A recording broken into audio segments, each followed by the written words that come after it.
जय श्री गणेश जी। आप सभी का स्वागत है। आज हम सब सुनेंगे बुधवार व्रत की पावन कथा।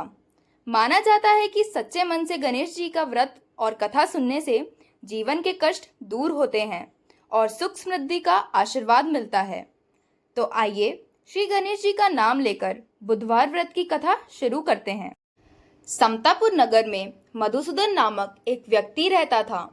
वह बहुत धनवान था। मधुसूदन का विवाह बलरामपुर नगर की सुंदर लड़की संगीता से हुआ था।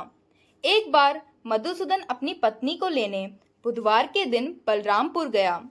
मधुसूदन ने पत्नी के माता पिता से संगीता को विदा करने के लिए कहा। माता पिता बोले, बेटा आज बुधवार है, बुधवार को किसी भी शुभ कार्य के लिए यात्रा नहीं करते। लेकिन मधुसूदन नहीं माना। उसने ऐसी शुभ अशुभ की बातों को ना मानने की बात कही। दोनों ने बैलगाड़ी से यात्रा प्रारंभ की। 2 कोस की यात्रा के बाद उसकी गाड़ी का एक पहिया टूट गया। वहां से दोनों ने पैदल ही यात्रा शुरू की। रास्ते में संगीता को प्यास लगी। मधुसूदन उसे एक पेड़ के नीचे बैठाकर जल लेने चला गया। थोड़ी देर बाद जब मधुसूदन कहीं से जल लेकर वापस आया तो वह बुरी तरह हैरान हो गया, क्योंकि उसकी पत्नी के पास उसी की शक्ल सूरत का एक दूसरा व्यक्ति बैठा था। संगीता भी मधुसूदन को देखकर हैरान हो गई। वह दोनों में कोई अंतर नहीं कर पाई। मधुसूदन ने उस व्यक्ति से पूछा, तुम कौन हो और मेरी पत्नी के पास क्यों बैठे हो? मधुसूदन की बात सुनकर उस व्यक्ति ने कहा, अरे भाई, यह मेरी पत्नी है। मैं अपनी पत्नी को ससुराल से विदा करा कर लाया हूँ। लेकिन तुम कौन हो जो मुझसे ऐसा प्रश्न कर रहे हो? मधुसूदन ने कहा, तुम जरूर कोई चोर या ठग हो। यह मेरी पत्नी संगीता है। मैं इसे पेड़ के नीचे बैठाकर जल लेने गया था।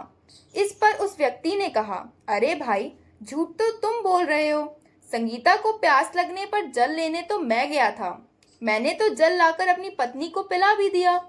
अब तुम चुपचाप यहाँ से चलते बनो, नहीं तो किसी सिपाही को बुलाकर तुम्हें पकड़वा दूंगा। दोनों एक दूसरे से लड़ने लगे। उन्हें लड़ता देख बहुत से लोग वहां एकत्र हो गए। नगर के कुछ सिपाही भी वहां आ गए। सिपाही उन दोनों को पकड़कर राजा के पास ले गए। सारी कहानी सुनकर राजा भी कोई निर्णय नहीं कर पाया।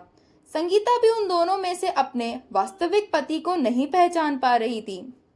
राजा ने दोनों को कारागार में डाल देने के लिए कहा। राजा के फैसले पर असली मधुसूदन भयभीत हो उठा। तभी आकाशवाणी हुई, मधुसूदन, तूने संगीता के माता पिता की बात नहीं मानी और बुधवार के दिन अपनी ससुराल से प्रस्थान किया। यह सब भगवान बुद्धदेव को प्रकोप से हो रहा है। मधुसूदन को भगवान बुद्धदेव से प्रार्थना की, हे भगवान बुद्धदेव, मुझे क्षमा कर दीजिए। मुझसे बहुत बड़ी गलती हुई।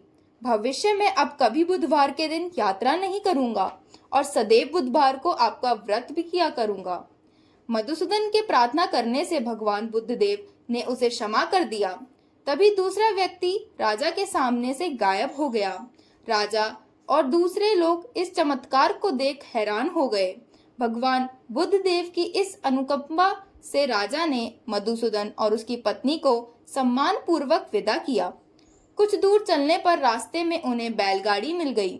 बैलगाड़ी का टूटा हुआ पहिया भी जुड़ा हुआ था। दोनों उसमें बैठकर समतापुर की ओर चले गए। मधुसूदन और उसकी पत्नी संगीता दोनों बुधवार को व्रत करते हुए आनंद पूर्वक जीवन यापन करने लगे। इस तरह भगवान बुद्धदेव की कृपा से उनके यहाँ खुशियां बरसने लगी। इस तरह जो स्त्री पुरुष विधिवत बुधवार का व्रत करके व्रत कथा सुनते हैं, भगवान बुद्धदेव उनके सभी कष्ट दूर करते हैं। तो भक्तों, इसी के साथ बुधवार व्रत की पावन कथा यहीं पूर्ण होती है। श्री गणेश जी की कृपा आप सभी पर बनी रहे और आपके जीवन में सुख, शांति और समृद्धि का वास हो। अगर आपको यह कथा पसंद आई हो तो वीडियो को लाइक करें, अपने परिवार और मित्रों के साथ शेयर करें और ऐसे ही धार्मिक कथा एवं व्रत की जानकारी के लिए हमारे चैनल को सब्सक्राइब करना ना भूलें। जय श्री गणेश जी महाराज।